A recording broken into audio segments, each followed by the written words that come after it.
Assalamualaikum warahmatullahi wabarakatuh. Perkenalkan, nama saya Ingan Marcela Anton, NIM 2022-10240.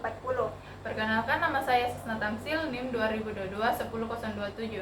Perkenalkan, nama saya Ina Ulandari, NIM 2022-10083. Baik, saya akan menjawab pertanyaan nomor 1.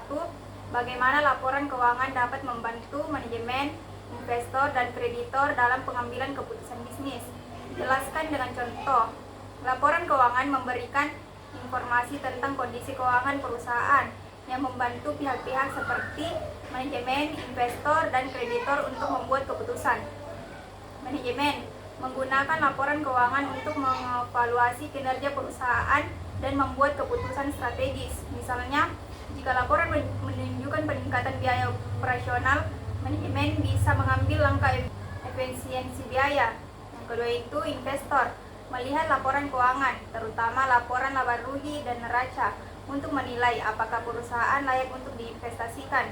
Misalnya, laba bersih yang tinggi dan rasio utang yang rendah bisa menjadi indikator baik bagi investor.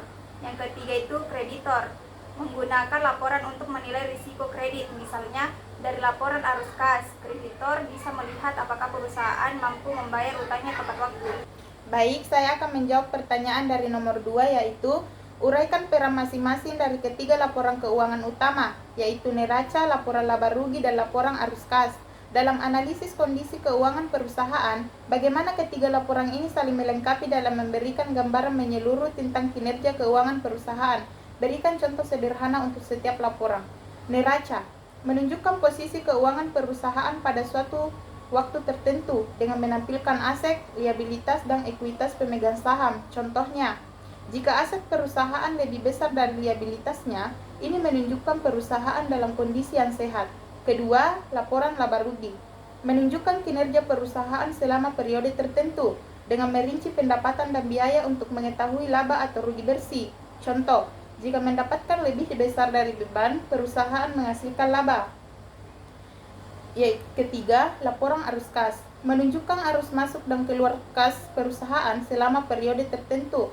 Contohnya, arus kas operasi positif menunjukkan perusahaan menghasilkan uang dari operasi bisnisnya. Ketiga laporan ini saling melengkapi. Baik, saya akan menjawab pertanyaan nomor 3, yaitu sebutkan dan jelaskan elemen-elemen penting yang terdapat dalam neraca, laporan laba rugi, dan laporan arus kas. Bagaimana masing-masing elemen ini dapat digunakan untuk mengevaluasi likuiditas, solvabilitas, dan profitabilitas perusahaan. Berikan contoh penggunaan salah satu elemen dari setiap laporan dalam analisis keuangan. Yang pertama yaitu neraca. Elemen pentingnya adalah aset, liabilitas, dan ekuitas. Aset lancar dan liabilitas lancar digunakan untuk mengukur likuiditas melalui rasio lancar.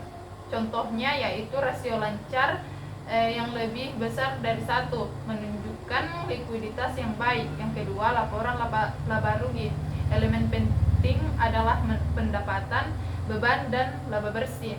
Yang ketiga yaitu laporan arus kas. Elemen pentingnya adalah arus kas dari operasi, arus kas dari investasi, dan arus kas dari pendanaan. Arus kas operasi digunakan untuk mengukur likuiditas. Contohnya yaitu arus kas operasi positif menunjukkan bahwa perusahaan mampu membayar kewajiban operasionalnya dengan kas yang dihasilkan dari kegiatan bisnis inti. Baik, itulah presentasi dari kami. Assalamualaikum warahmatullahi wabarakatuh.